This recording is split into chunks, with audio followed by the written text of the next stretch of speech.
Broadcasting from the city of brotherly love, Philadelphia to around the globe. You're listening to Shark Bite Biz, your exclusive place for business strategy, sales, marketing, and tech in the roaring 20s. And now, here's your host, David Strausser.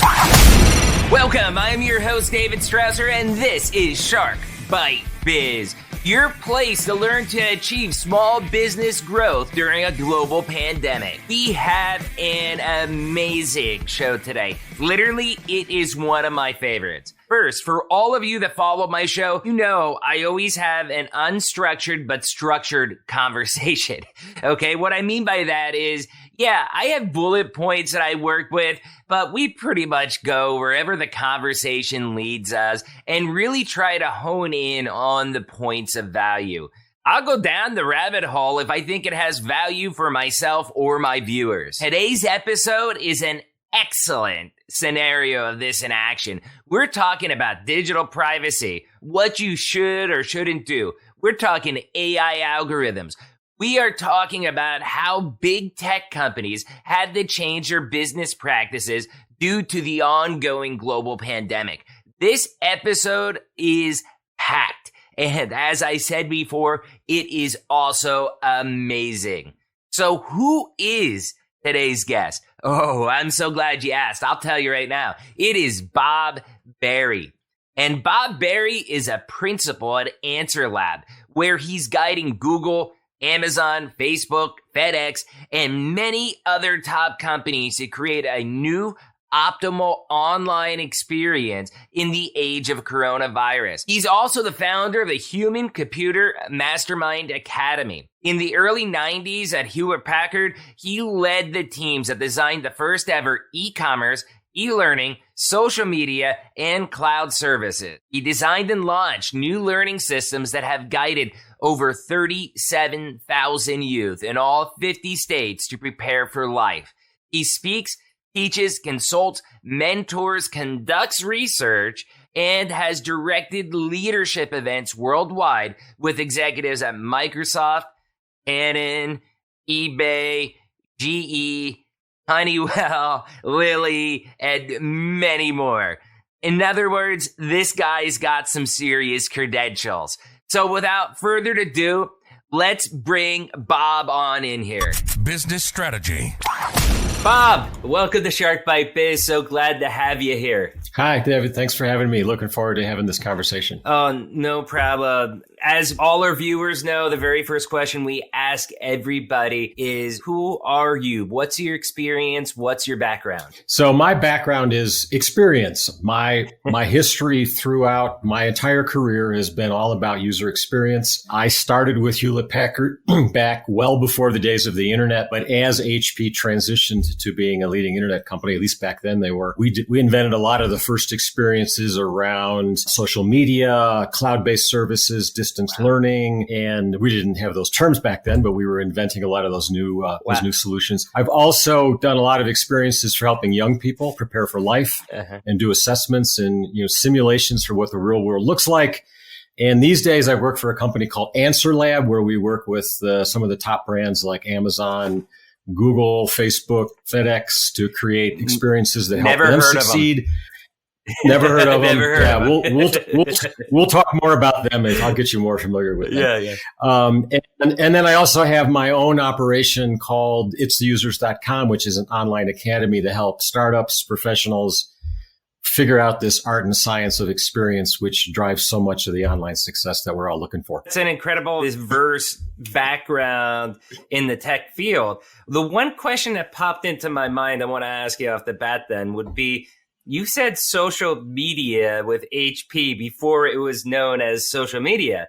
What did that look like? That I'm curious. Well, so back in those days, I actually worked on the scientific side at HP, where we did a lot of very high-tech instrumentation. Right. And they for years, they kind of followed the old Apple model, where Apple did a lot of work in education at all levels. And so HP in those days had very close relationships with major engineering universities around the world. And the thinking was to get all this equipment, HP's brand, in front of all these students, So when they became professionals, when they got out in the workforce and it came time to sign those checks, that those checks would have HP's name on them. So we started doing online communities and remote interactions like this. Wow. And doing forums. And, back in those days, we had a lot of funny words for them that you don't hear much anymore to help to interact with all these students and professors and engineering programs at universities around the world it was a lot of fun. It was all about learning, and it was all about, advancing new technology, but it also, obviously, there was a business goal behind it too, to promote the brand. That's pretty cool. Yeah. A lot of people, I think they kind of forget, just because of how advanced things are, about a lot of our technology. I mean, it's been around for a while. It's evolved. Remember just reading an article, I believe it was sometime in 2020. It's been such a crazy year, but the first video call actually, I think, happened like 50 years ago, I think it was.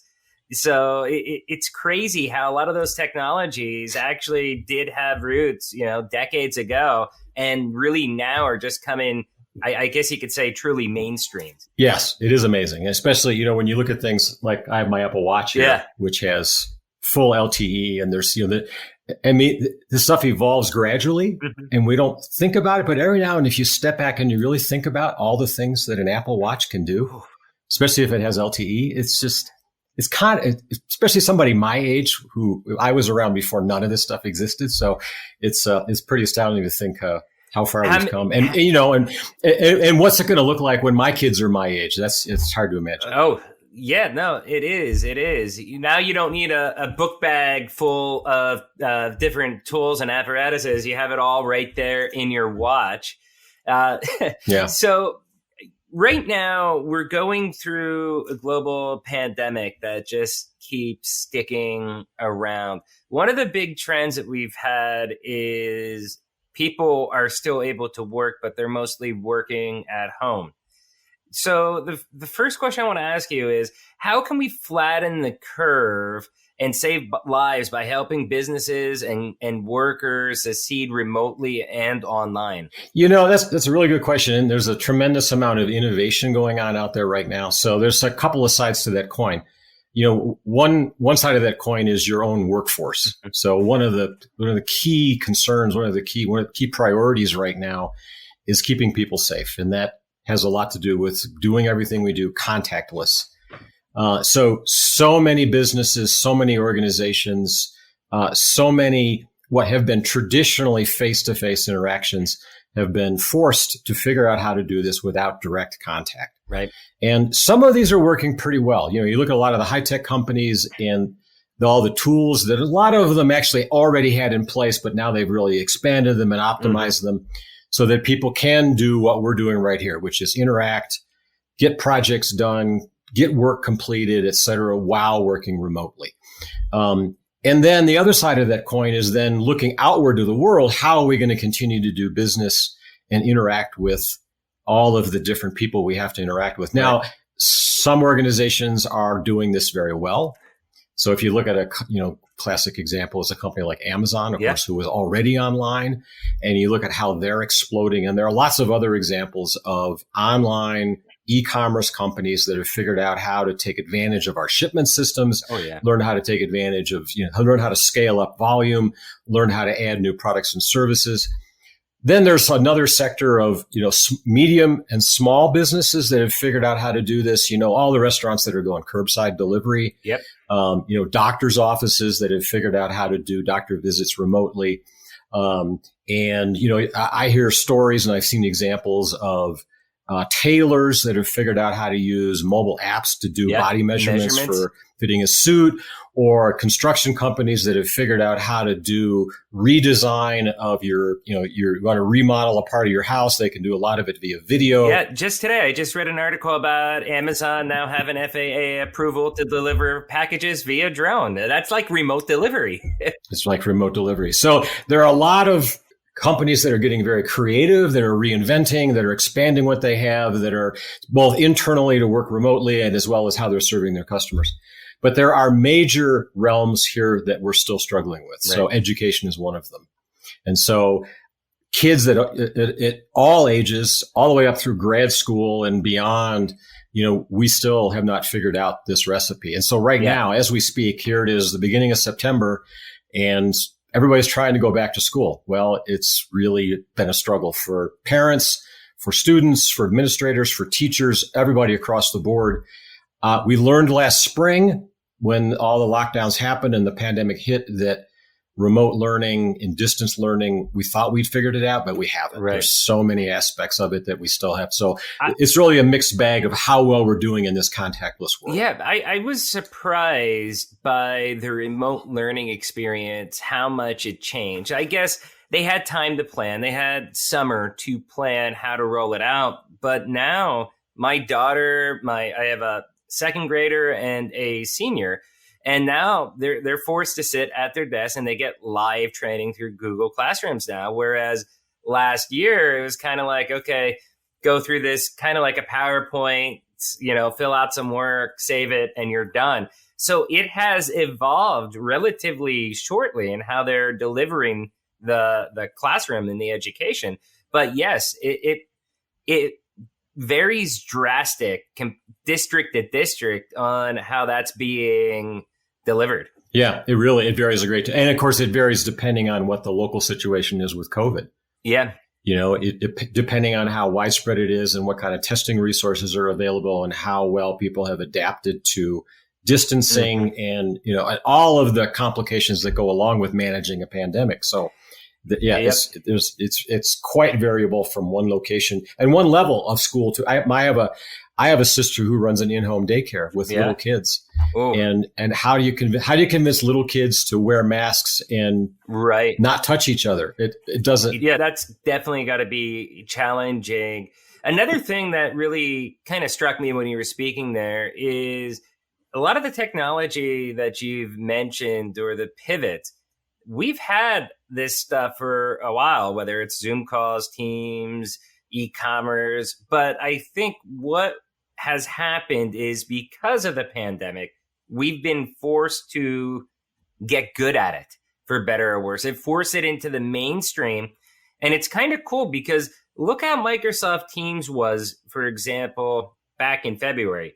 Look how much development it's got added into it that probably wasn't planned, most of it, between February and August. I mean, it's drastically improved. And what you're speaking to is all about experience. When you say it's drastically improved, it's how easily can people at all skill levels install it, log onto it, interact with it, and get the work done and communicate and collaborate in the ways that they need to and do it easily and seamlessly and not have it be a hassle and not have it be a frustration. That's all about experience. So all these other examples we've been talking about, whether it's small business, whether it's major corporations, e-commerce, Amazon, sixth graders, grad school, whatever, all of those are about experiences. We're having to take existing experiences, expand them, make them much higher capacity, or invent entirely new experiences to replace what we used to do face to face in person. Right. And it's a rapidly changing world as we invent all those new experiences. Now, we mentioned earlier about how technology has evolved, and it's evolved at an accelerated speed during COVID. But I also think that humans have done a pretty good job at evolving too. I mean, we have been able to pick up the changes to work with the technology, regardless of skill level. I mean, obviously some people better than others.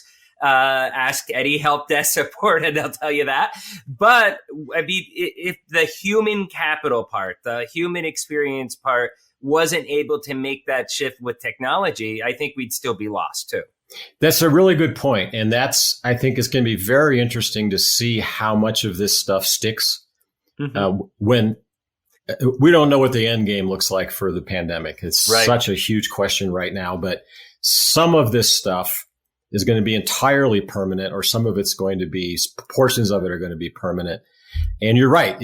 None of these experiences would work if the people who are engaging them and using them aren't willing to put forth more effort to change their way of doing things, to adapt to new ways. So one of the key principles that we operate on is that the experience is really at the center of every possible business outcome and beyond, really. So every business outcome, everything that you want to accomplish in business, with your business, with customers, requires those customers to make some discrete decision or series of decisions. And every one of those decisions has to happen within some kind of experience that you're going to provide them. And that requires participation, willingness, skill, whatever on the part of the individual to engage and make those decisions. So it's a powerful dynamic, and it's become a lot more ubiquitous. And we thought it was ubiquitous before, 6 months ago, but boy, we had no idea. Yeah, exactly. So I guess let's shift a little bit to, the focus on online business. We've had many business owners on here talking. I can remember Jenny Mann of the guitar string jewelry company. She was explaining about, hey, e-com was maybe 10% of our business. And then this happened. We had to redo all our marketing, everything, all our process flows, because we used to sell just in events, live, in person, concerts, stuff like that. Now we're only selling online, but our online orders are up like 1,000,000%. Okay. So how's that shift going to be? And is this going to be permanent?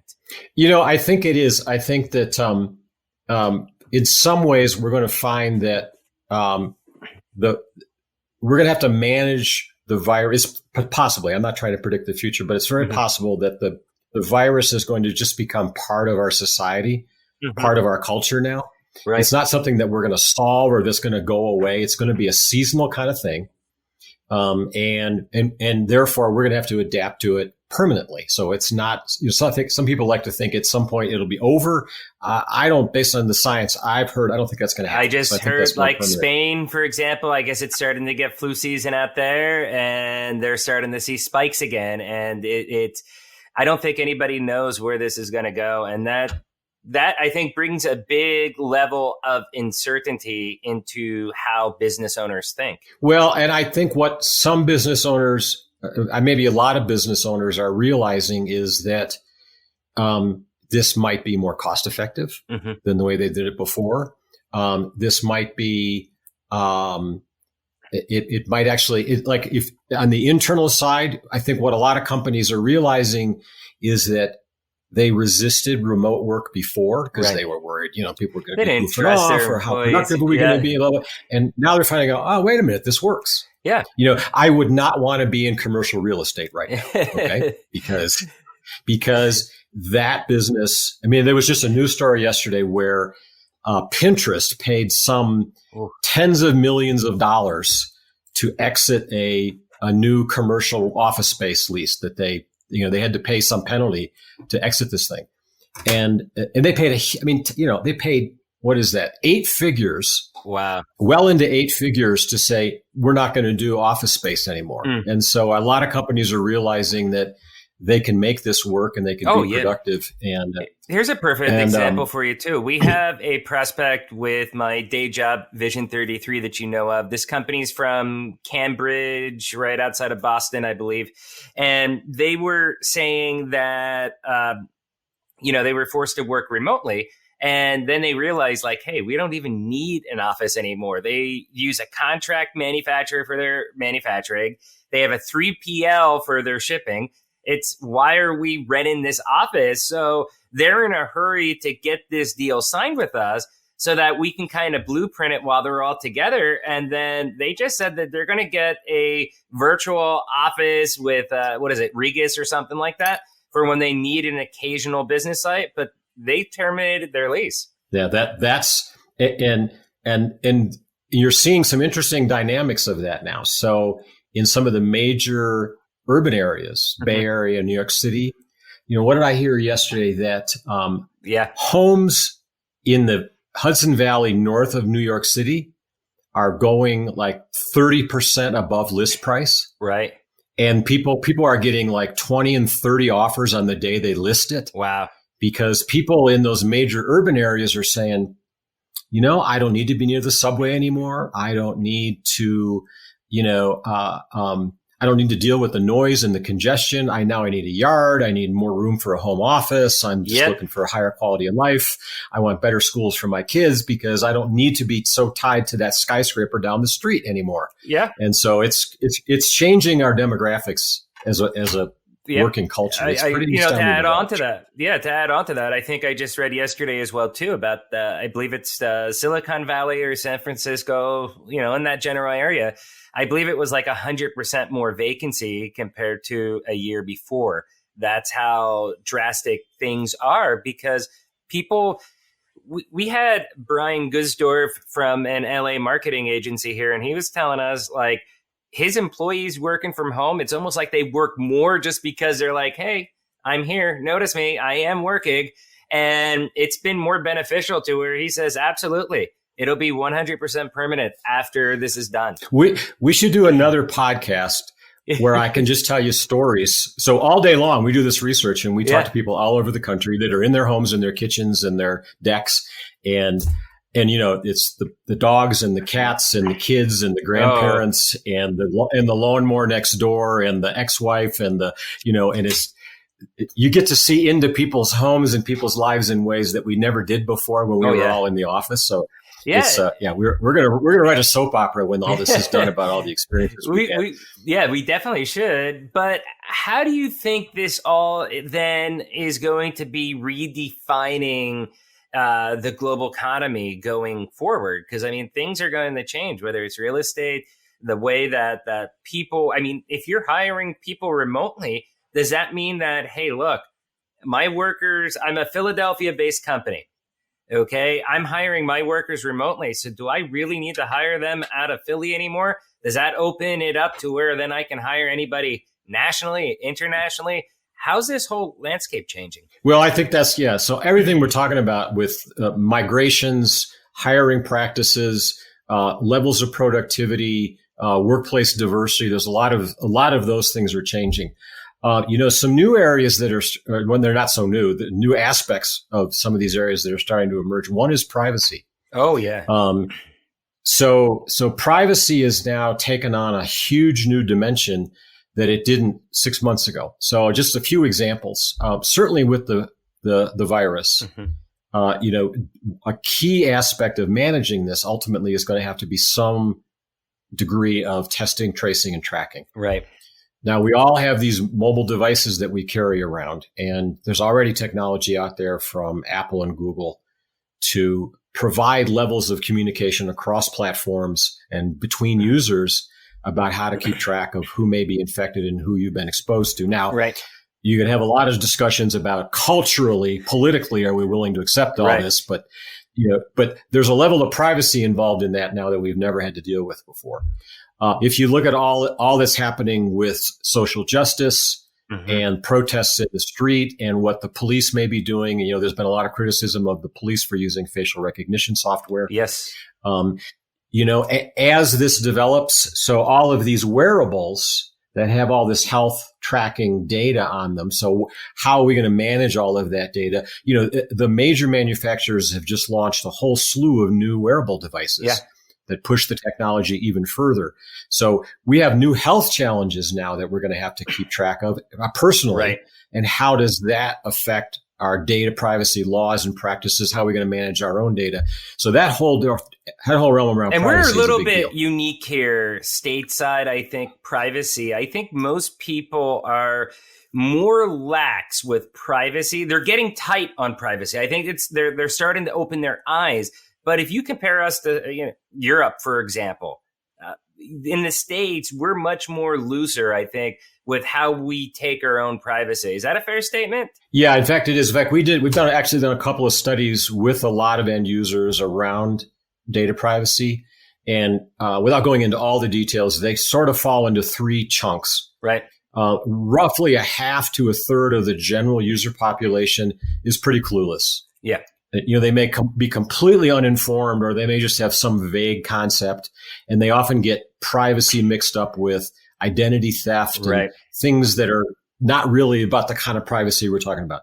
Then there's another third that's probably fairly informed. They've gone in and tweaked their privacy settings on Google or Facebook, and maybe they pay a little bit more attention to the emails that they click on and things like that, but they're still not that informed.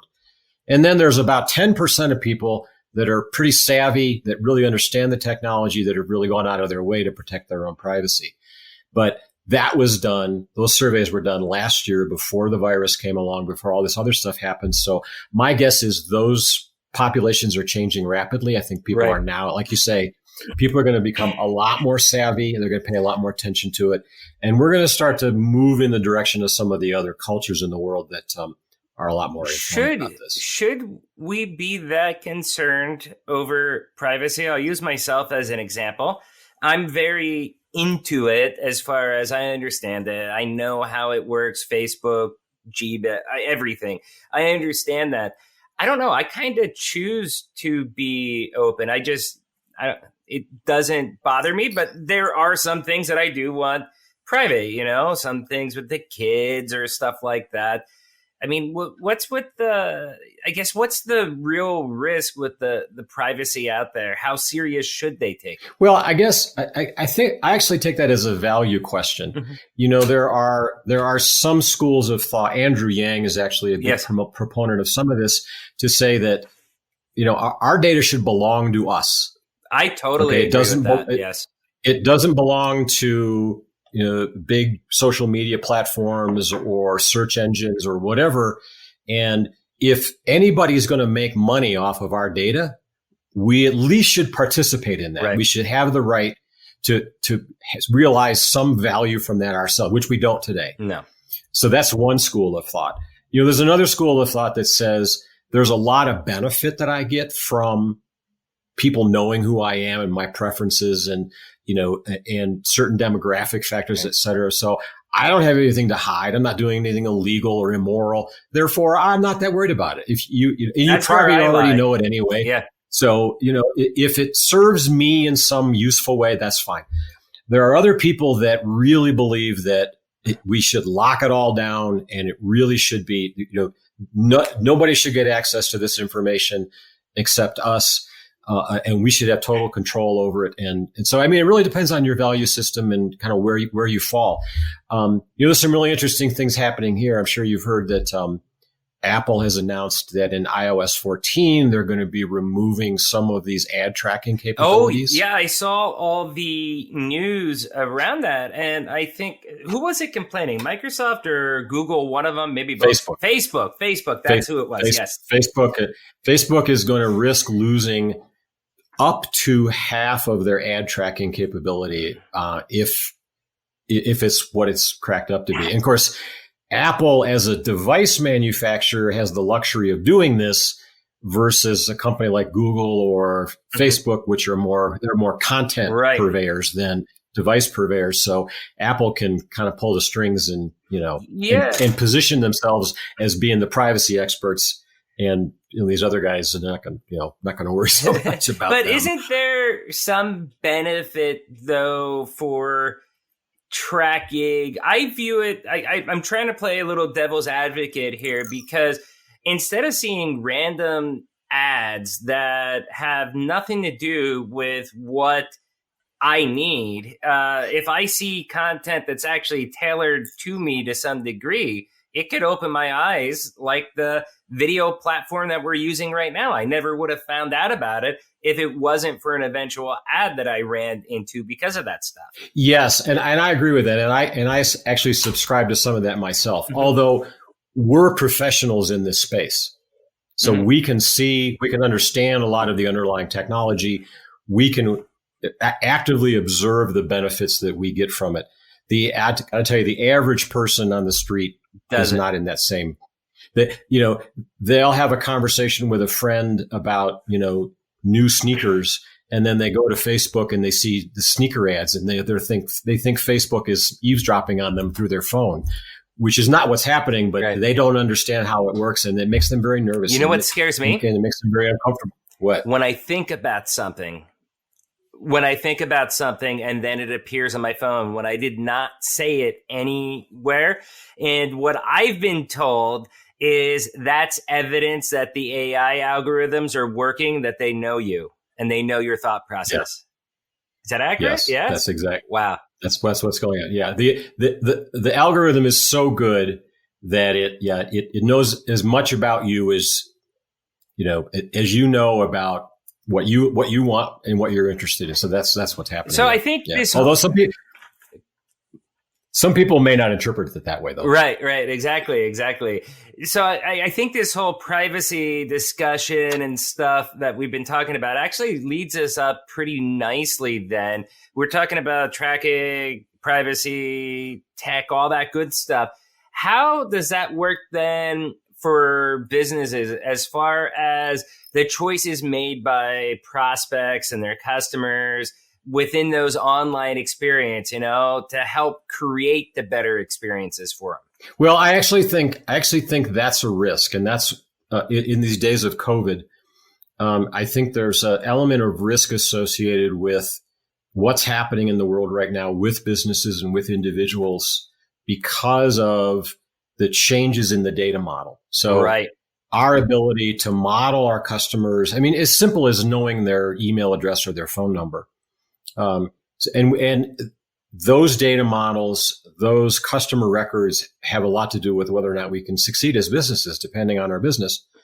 But in a lot of cases, those models are changing rapidly now because businesses are closing, or people are getting laid off, or businesses are relocating. There's a level of change right now in the business world that puts some portion of those existing data models and customer records at risk. So I think one of the things we're going to need to do is put some effort into confirming the data that we have and making sure that it's accurate and we can still use it in our right. No, I've heard that as well too, that the data, the trends, you just throw it out the window because it's not necessarily going to be accurate now. There's a lot of employees, for example, they're buying things that they may never have thought about buying before, but they're buying it because now they're working from home. They need it. Maybe their employer's spending it, and that's not necessarily part of their buying habits either.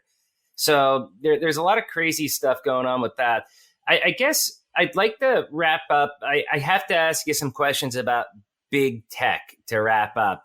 Amazon, Google, Facebook, all of our tech giants. How have they really pivoted during this global pandemic? So they have actually increased investment in a lot of their online experiences, a lot of the ways that they interact and ways that they do marketing online. So they recognize that, again, because of the dynamics, a lot more business is going to be conducted online. So they've done a lot of, obviously a lot of them have also gone to remote work. Right. So, and of course in high tech, you work on a laptop that gives you the benefit of being able to make that kind of pivot. They're also doing a lot more around, so when we talk about user experience, we talk about a lot more than just the interface, right? The digital interface that people see and interact with. So they do a lot more around developing user personas, right, developing journey maps, developing the larger narrative of what happens in people's lives, whether that's consumers or businesses, because that provides the context for when somebody is going to look to them for some product or some service, or go to them for entertainment, or go to whatever they want to do with them. That whole model is changing as well. So they do a lot more than just the direct interface. They really look at these people's lives and what motivates them and what challenges they have to deal with.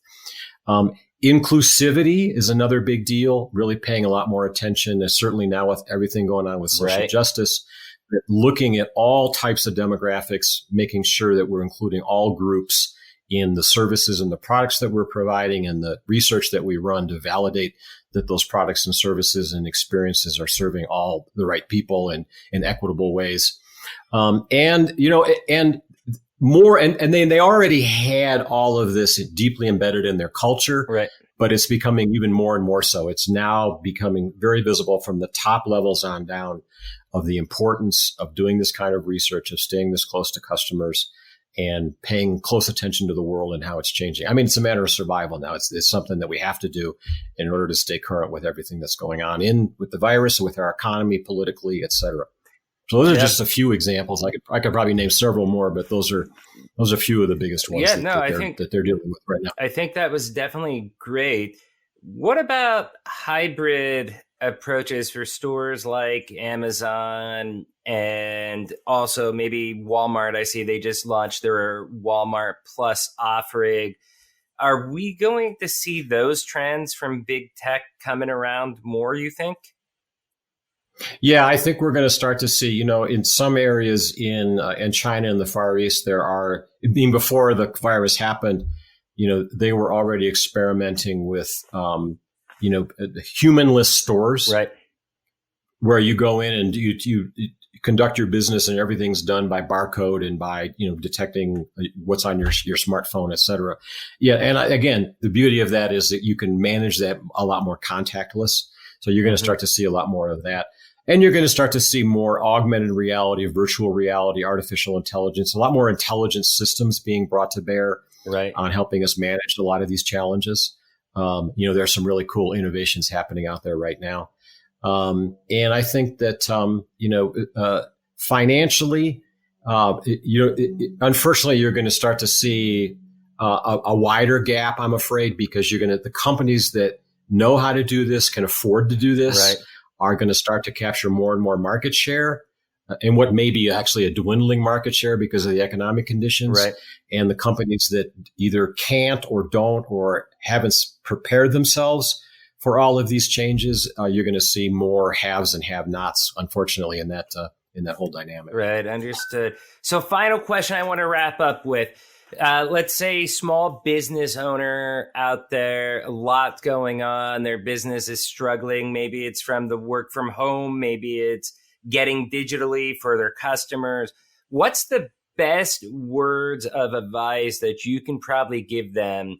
I'd like to say that people don't realize, but there's a lot of enterprise level thinking, enterprise level technology solutions, stuff like that do trickle down to small to mid-sized business areas. So what kind of advice can you give to these owners that might be struggling with getting everything digital? So I think you have to start with, as I mentioned earlier, all business outcomes are a function of those individual choices that people make within the experiences that you provide them. Right. So you have to get very clear, very specific about what choices do your customers need to make to solve whatever problem you're trying to solve for them. And you've got to decide, how you're going to continue to provide those experiences that enable those choices for your customers. Is it something you can adapt and make it more digital? Is it some kind of hybrid model that you can bring to bear on that? So you have to really get down and get very focused on what are those individual decisions that people are going to make that are going to drive their success and your success, and begin to track whether or not you can sustain those long-term and whether those can function in a contactless world. I think you have to answer those questions first and then decide where you're going to go from there. Oh, that's great advice. Bob, how do people get in touch with you? I'll have a landing page. If you go to itstheusers.com/sharkbite, then I'll have a rich set of downloadable content on user experience. It's a lot of courses, a lot of how-to tools. And a lot of this stuff is stuff that we use with some of the brands I mentioned earlier. So we try to incorporate some best practices in that. And then along with that, I'll also provide you a free one-on-one consultation to talk about your business, your challenges. How can you move forward in this very different world we're all trying to cope with right now? Oh, that's great. And whether you're watching on YouTube, listening on iTunes, Spotify, iHeartRadio, Google Podcasts, we're going to have that exact link in the description everywhere. Please make sure you get out there. You go talk to Bob. You check out his offerings. Get the info. As you heard, a very, very wise man. Bob, thank you so much for coming on the Shark Bite Biz. David, it's been a pleasure. Thank you so much for having me, and good luck on everything you're working on. Thank you, sir. Cheers. Cheers. Wow. I told you that was super jammed packed. That interview with Bob had so much info in it. It's unbelievable. Some of this stuff we've heard before, but Bob is one of the brightest minds and the biggest experts in the field. It's really interesting speaking to him about what the new norm would be and how some of these things that are going on right now are probably going to be here to stay in one form or another. Remote work, Like Bob said, companies are finding out that it actually works. One of the other topics that really caught my attention was a discussion around privacy and AI. This wasn't even planned during this interview. It's just one of those things where it just naturally evolved. And I think we had an amazing discussion around that stuff. Isn't it crazy how you can think of random stuff, never say it out loud, bam, you're seeing ads about it? Yeah, it is pretty crazy what we allow these tech companies to know about us. For some people, it's great. Others, it makes them a little queasy, you know? You've got to make sure you really understand what you're doing online and how much of it you want to give away for free to these companies. Another item I found interesting in this interview was just to talk around augmented reality and VR possibly becoming more popular as companies are forced to innovate to navigate the pandemic. Think, maybe you'll be doing more hybrid buying using VR or augmented reality a year from now. That stuff is actually in the pipeline. They're working on those hybrid type stuff. Look at our episode that we did with Sam Castro about the new reality of events and how they're doing hybrid events right now. The future is endless. So, as I was saying, this was a pretty amazing conversation. I hoped you all really, really loved it. What did you think about the discussion we had? What do you think about the direction of digital privacy and AI? Put your thoughts down in the comments section and let's have a chat about it. Remember, if you love this video, smash that like button, hit that subscribe button, and as always, let's help get all the words out to all the business owners we can, all the managers we can, directors, young executives, business-minded folks, salespeople, marketing people. Share this video and let's get the Shark Bite Biz word out. Again, I'm David Strausser. This is Shark Bite Biz, and I'll see you again next episode. Cheers.